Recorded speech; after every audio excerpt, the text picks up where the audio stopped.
भाई first of all I would like to say कि I am really really really sorry for every Indian Neymar fan और हर एक commoner football fan जिसने ये सोच के मैच की टिकट्स को बुक किया था कि भाई उन्हें लाइव नेमार को खेलते हुए देखने को मिलेगा। भाई जिन लोग को नहीं पता उन लोग के लिए एक बहुत ही बुरा अपडेट होने वाला है ये कि भाई नेमार पाजी is injured. Brazil versus Uruguay के मैच में नेमार पाजी ने फिर से एक इंजरी खा ली है और वो एक ऐसी इंजरी खाई है जिसके तहत नेमार पाजी को स्ट्रेचर पे लटा के मैच से बाहर लेकर जाया जा रहा था। ग्राउंड से बाहर वो रोते रोते स्ट्रेचर पे लेट के जा रहे थे और देख के जो जो वीडियो सामने आई हैं, विजुअल्स जो सामने आए हैं, भाई वो इंजरी बहुत सीरियस है। मैंने मैच नहीं देखा, मैंने सुबह उठ के हाईलाइट्स देखे थे और जो भाई मेरे को जो देखने को मिला है भाई इंजरी बहुत सीरियस लग रही है। इंजरी क्या है, इंजरी को लेके जो कोई भी अपडेट्स आए हैं, अपडेट्स अभी तक नहीं आए हैं, ठीक है, इंजरी को लेके बाय द वे।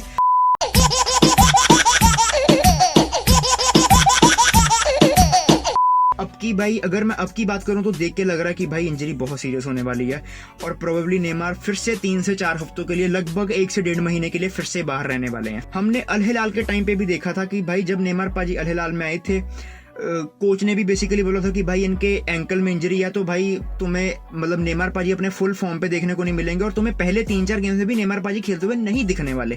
और भाई जब नेमार पाजी ठीक हुए, ठीक होने के बाद अभी भाई उन्होंने खाली फिर से इंजरी खा ली है। और भाई तुम्हें ऑनेस्टली बताऊं ना यार, ये एक इतनी गोल्डन अपॉर्चुनिटी थी इंडियन फुटबॉल के लिए। मैं ज्यादा बढ़ा चढ़ा के नहीं बता रहा हूँ, एग्जैजरेट नहीं कर रहा मैं, मगर स्टिल भाई हर एक कॉमनर, मेरे खुद के कॉलेज के फ्रेंड्स जिन्हें लौड़ा नहीं पता फुटबॉल का एफ तक नहीं पता, मगर वो स्टिल नेमार पाजी को देखने के लिए उन्होंने मैच की टिकट्स को बुक किया था। क्यों? क्योंकि नेमार पाजी की सॉफ्ट पावर ऐसी है।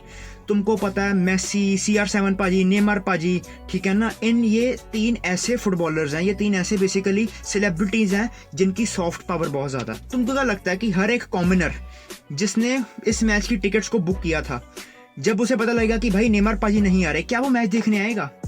मेरे को नहीं लगता। I am telling you honestly, बहुत ही रेयर चांसेस होंगे भाई। जो एक बूस्ट मिलना था ना भाई फुटबॉल को इंडिया में, अगर मैं बात करूं नेमार पाजी का इंडिया में आने के बाद, जो इंडिया में फुटबॉल को जो बूस्ट मिलना था ना भाई, मेन मार हमें वहां पर पड़ी है। अगर नेमार पाजी इंडिया में नहीं आएंगे ना भाई, मैं तुम्हें सही में बता रहा हूँ, स्टेडियम, मैं तुम्हें सही में बताऊं 53,000 इस स्टेडियम की हमारी टोटल होने वाली है, ठीक है ना भाई, कैपेसिटी 53 छोड़ो भाई, मैं बोलूंगा अगर नेमार पाजी नहीं आते तो भाई 10,000 12,000 लोग भी बहुत मुश्किल से मैच को देखने जाएंगे।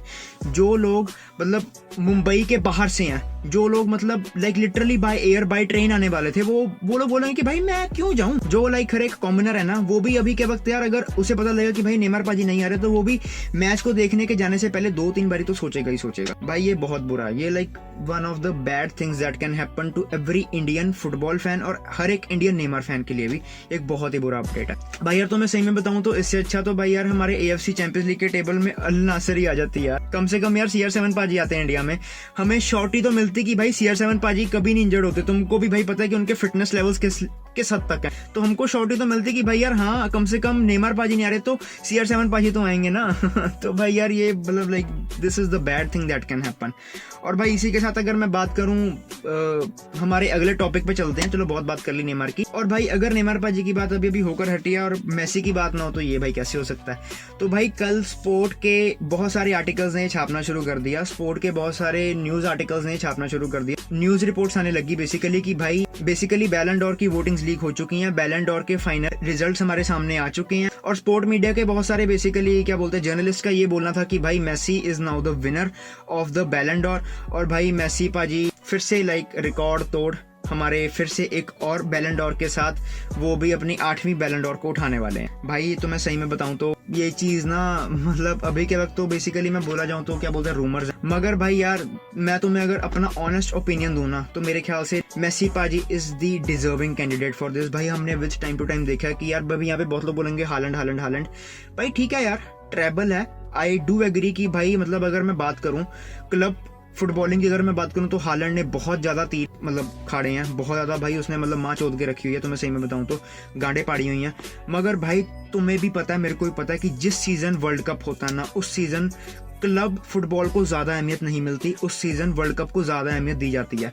विद टाइम्स हमने इन पास भी देखा था कि लुका मॉड्रिक को भी बैलन डोर मिली थी। क्यों? क्योंकि उसके वर्ल्ड कप में गांड पार्ट परफॉर्मेंस थी लुका मॉड्रिक पाजी की। अकेले उन्होंने अपने दम पे कैसे उन्होंने अपनी नेशनल टीम क्रोएशिया को वर्ल्ड कप फाइनल पे लेकर गए थे।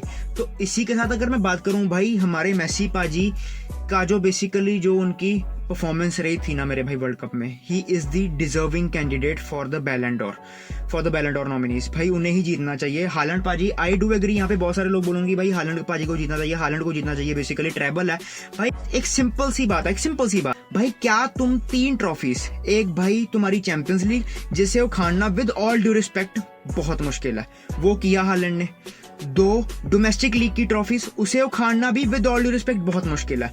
मगर क्या तुम इन 3 ट्रॉफीज के बेसिस पे वर्ल्ड कप की जो बेसिकली ट्रॉफी है उसके साथ बहस करोगे? वर्ल्ड कप कहां और कहां पे ये 3 ट्रॉफीज का वेटेज? भाई वर्ल्ड कप का वेटेज बहुत ज्यादा होता है, तुमको भी पता, मेरे को भी पता। मैं इसी के साथ बात करूंगा कि भाई यार मेसी पाजी का जो बेसिकली जो इतनी गांड पाड़ परफॉर्मेंस रही थी वर्ल्ड कप में, तो मेरे ख्याल से बैलन डोर मेसी पाजी को ही मिलना चाहिए, नो डाउट ऑन दैट। इसी के साथ अगर मैं बात करूं तो भाई हमारे रियल मैड्रिड पे अभी बात करते हैं। तो भाई देखो अभी के वक्त जो बातें निकल के आई हैं ना भाई, Vinicius junior on the pitch तो बहुत सही है, मगर ऑफ द पिच ना विनीशियस जूनियर जब छोड़ देगा ना फुटबॉल को, तो भाई वो फुटबॉल एजेंट बने तो ज्यादा बढ़िया रहे।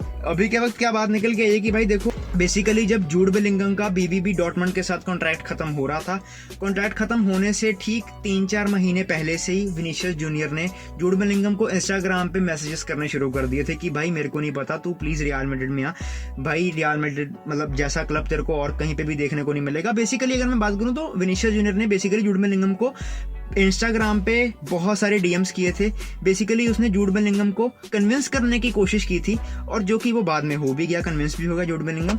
और मतलब मोटा अगर मैं बात करूं तो भाई जूड बेलिंगम का मतलब रियल मैड्रिड में आने का एक बहुत बड़ा मेजर कारण विनीशियस जूनियर भी है। और इसी के साथ अगर मैं बात करूं भाई हमारे टोनी क्रूज के बारे में, तो भाई देखो जब भी बात आती है ना कि रियल मैड्रिड में अभी लुका मॉड्रिक नहीं खेलने वाले, कार्लो एंचेलोटी खुद सामने आके बोलते हैं कि भाई देखो कि यार भाई देखो लुका मॉड्रिक अभी के वक्त जैसी बेसिकली वो फुटबॉल खेल रहे हैं, मैं तो उन्हें 1 से 1.5 साल का और एक नया कॉन्ट्रैक्ट ऑफर कर नहीं पाला। ठीक, वाल्वर्डे की बात आई, वाल्वर्डे को एक बेसिकली एक नया क्या उसको बोलता है कॉन्ट्रैक्ट मिला। ठीक, कामाओ, हाँ उन्हें भी भाई बेसिकली रियल मैड्रिड के तहत रियल मैड्रिड ने उन्हें 2028 तक, if I am not wrong 2028 तक हाँ एक नया कॉन्ट्रैक्ट ऑफर की। मगर जब बात आती है हमारे टोनी क्रूज की, उसमें रियल मैड्रिड ने कहीं ना कहीं थोड़ी बहुत अपनी चुप्पी सांध के रखी। अभी के वक्त क्या रिपोर्ट्स निकल के आ रही हैं कि भाई देखो मैन सिटी के Pep Guardiola, Shri Pep Guardiola, अभी के वक्त उनका मेन टारगेट जनवरी ट्रांसफर विंडो में टोनी क्रूज होने वाला है। और अगर मैं मतलब बात करूं रियल मैड्रिड के पर्सपेक्टिव से, तो भाई रियल मैड्रिड ने अभी इस वक्त उनका बेसिकली कहना यह है कि भाई अपन अभी वेट करेंगे, जनवरी ट्रांसफर विंडो तक अपन अभी वेट करने वाले हैं। हम देखते हैं कि क्या हमें मैन सिटी एक मतलब ढंग का ऑफर भेजती है, प्रॉपर एक ढंग का ऑफर भेजती है अगर मैन सिटी टोनी क्रूज के तहत, तब हम भाई मे बी शायद हम जाने दे, ठीक है ना भाई, टोनी क्रूज जैसे प्लेयर को। और मतलब इन मेन टाइम्स हमने भाई ये चीज़ ऑलरेडी होते हुए देखी है कि भाई when it comes to selling players, Real Madrid से बढ़िया और कोई प्लेयर को नहीं बेचता। कैसेमीरो तुमको पता है मेन्यू ने कैसे ऑफर दी, ठीक है ना भाई, क्या बोलता है कैसेमीरो को, और कैसेमीरो ने जब कैसेमीरो ने बेसिकली उस ऑफर को एक्सेप्ट कर लिया था तो रियल मैड्रिड ने ज़्यादा टाइम नहीं लगाया। अभी के वक्त ये निकल के आ रहा है कि भाई यार मैन सिटी में अगर ऑफर भेजती है, ठीक है मैन सिटी, ठीक है रियल मैड्रिड को, तो अगर टोनी क्रूज हाँ मान जाते हैं उस कॉन्ट्रैक्ट पे, तो भाई रियल मैड्रिड भी उन्हें बेच सकती है। इसी के लिए अभी के वक्त मैड्रिड हमारे टोनी क्रूज भाई साहब को कोई नया कॉन्ट्रैक्ट ऑफर नहीं दी। और भाई इसी के साथ अगर मैं बात करूं हमारे जुवेंटस की, तो भाई देखो जुवेंटस अभी पॉल पोग्बा के डोपिंग केस से बाहर निकलने की कोशिश कर ही रही थी, ओवरकम कर ही रही थी, कि साथ ही में भाई उनको एक नया धक्का मिलता है, बेसिकली सेटबैक मिलता है कि भाई उनका निकोलो जो प्लेयर है, ठीक है सेंटर मिडफील्डर है, वो भाई बेसिकली बैटिंग केस पे चलते उसे अभी 7 महीने का बैन में, ठीक है। और भाई उनका जो बेसिकली क्या बोलता है बैटिंग स्कैंडल के चलते उन पे फाइन भी लगा, 12,500 यूरोस का फाइन है। और उन्हें 7 महीने का बैन भी। इसी के साथ भाई अगर मैं बात करूं तो भाई हमारे जुवेंटस ने बेसिकली उन्हें एक गैम्बलिंग एडिक्शन थेरेपी भी बेसिकली करनी है प्रोवाइड, और आई गेस हो रही है प्रोवाइड उन्हें, बेसिकली जो भी सारी होती है ना थेरेपीज वगैरह उसे अभी के वक्त मिल रही हैं। और लाइक उसे 10 पब्लिक मीटिंग्स के लिए भी बोला जाएगा कि भाई यार तू जा अपने क्या बोलता है पब्लिक मीटिंग में, मे बी यार जो बेसिकली तेरा ये जो सारा क्या बोलता है गैम्बलिंग का जो तेरा सारा हिसाब किताब है इससे तू ओवरकम हो पाएगा इजीली। तो भाई इसी के साथ यार देखो आज की इस वीडियो के लिए बस इतनी खबरें थी। आई नो यार कि नेमार की न्यूज़ थोड़ी सी नहीं, वैसे तो बहुत ज़्यादा क्या बोलते हैं नेगेटिव न्यूज़ है, मगर यार क्या करूँ यार, मैं खुद I was like so much excited to see Neymar, मगर भाई नेमार का खुद की फिजिक इतनी बुरी है, इंजरी के स्याप पे उसके आए दिन होते रहते हैं, तो भाई यार बहुत बुरा हुआ, बहुत बुरा हुआ। मैं जब सुबह उठा था, जब मैंने ये न्यूज़ को देखा था तो भाई मेरा खुद का मूड बहुत ज़्यादा अपसेट हो गया था कि भाई यार क्या करूँ यार अभी, तो वही है यार। बाकी देखो यार अभी क्या वक्त इंजरी को लेकर जो भी कोई अपडेट निकल के आएगा मैं तुम्हें टाइम टू टाइम अपडेट करता रहूँगा। बाकी इसी के साथ यार thank you for listening as always and God bless you all मेरे भाई, गॉड ब्लेस यू ऑल।